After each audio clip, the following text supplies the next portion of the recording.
C'est la présentation de logiciel en moins de 10 minutes. Bienvenue dans cette petite vidéo consacrée à un logiciel bien pratique puisqu'il permet de mettre à jour une myriade d'autres logiciels et il m'a personnellement bien changé la vie quand je l'ai découvert, ma vie n'étant pas forcément très animée par ailleurs. Et ce petit logiciel, c'est PatchMyPC. On se retrouve donc sur l'ordinateur directement, comme vous pouvez le voir ici, ma belle souris, mon beau pointeur. Quoi ? Pour ce faire, vous allez simplement avoir besoin de cliquer sur le lien dans la description ou de faire la recherche comme moi ici. On va aller sur le site de PatchMyPC. Hop, ça charge. C'est bien quand ça charge. Homepage, très bien. Le premier lien qui apparaît généralement. Moi je suis sur Ecosia, mais sur Google, ça devrait être la même chose. Vous allez ensuite dans Solutions, PatchMyPC Home Updater. Vous descendez juste ici, Download PatchMyPC Home Updater. La version, on s'en fiche, ça en revient à peu près au même. Vous pouvez voir que le petit fichier est téléchargé. Moi, il y a marqué un petit 1 parce que je l'avais déjà installé avant.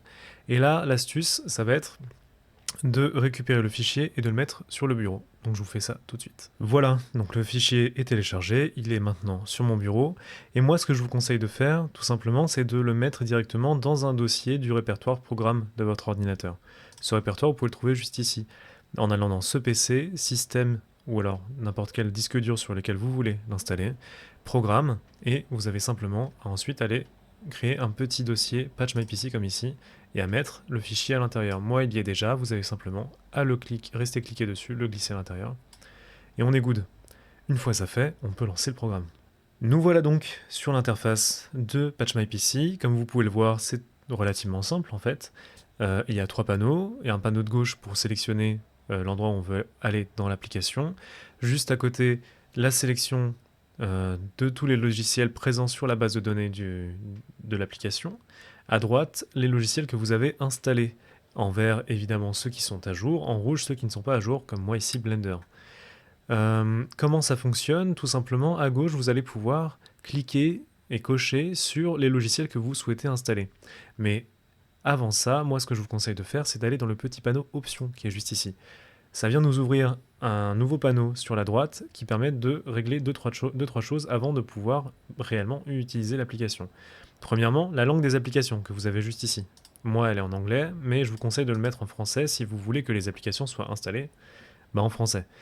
D'autre part, il y a d'autres petites mises à jour que vous pouvez aller bidouiller, comme le fait de pouvoir mettre à jour au démarrage toutes les applications qui ne sont pas à jour quand vous lancez votre ordinateur, etc., etc. Le fait de créer un point de restauration au moment de l'installation d'un logiciel.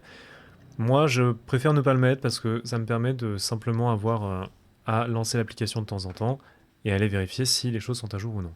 On se retrouve donc sur le panneau de mise à jour des applications et tout simplement, il suffit de cocher sur l'application que vous souhaitez installer. Quand vous souhaitez la mettre à jour et que vous l'avez déjà installée sur votre ordinateur, il n'y a pas besoin d'aller cocher cette case, puisque regardez par exemple pour Blender ici, qui moi n'est pas à jour, elle est déjà cochée.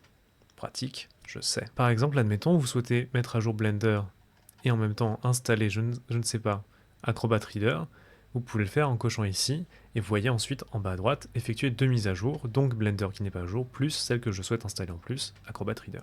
Une fois ceci fait, il ne reste qu'à cliquer sur le bouton en bas à droite que vous avez là, effectuer une mise à jour, il met à jour, et on est bon. L'installation pour Blender n'a pas fonctionné dans mon cas parce qu'il n'arrivait pas à trouver le fichier sur internet, mais c'est exceptionnel, ne vous inquiétez pas. Là j'ai refait le test, cette fois-ci en cochant CPU ID, et on va simplement du coup recliquer sur effectuer une mise à jour.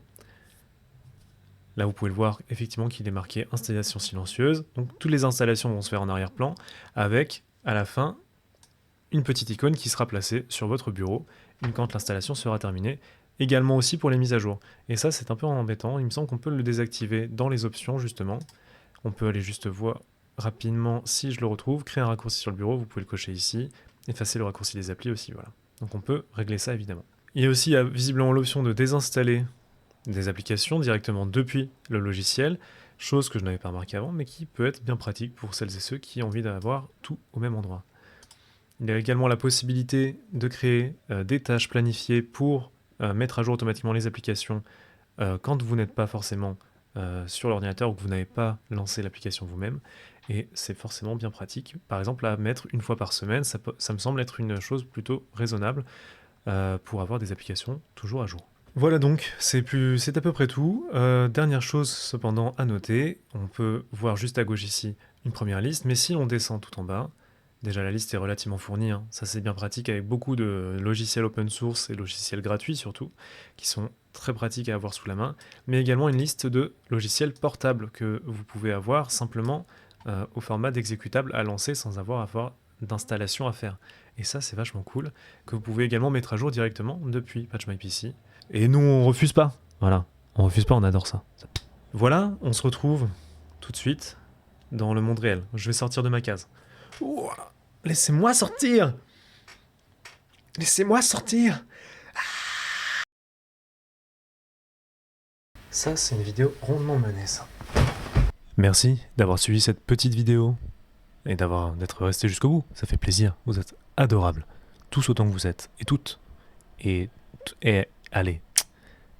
N'hésitez pas à me faire des petits retours sur votre avis de ce format, ce que vous aimeriez voir changer peut-être, une idée logicielle que vous aimeriez que je présente. Ça c'est vraiment des délires de gros geeks, de gros nerds bien sales qui se lavent pas ça. Ouais. Mais j'aime bien. Et puis moi je vais essayer de faire une vidéo comme ça par semaine, normalement. Je vais sûrement jamais tenir ce délai.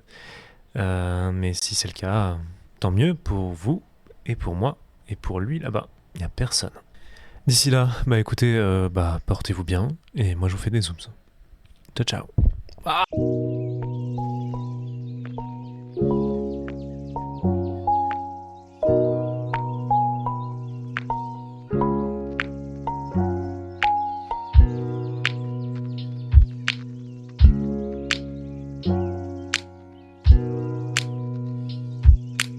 je suis pas encore très à l'aise devant la caméra.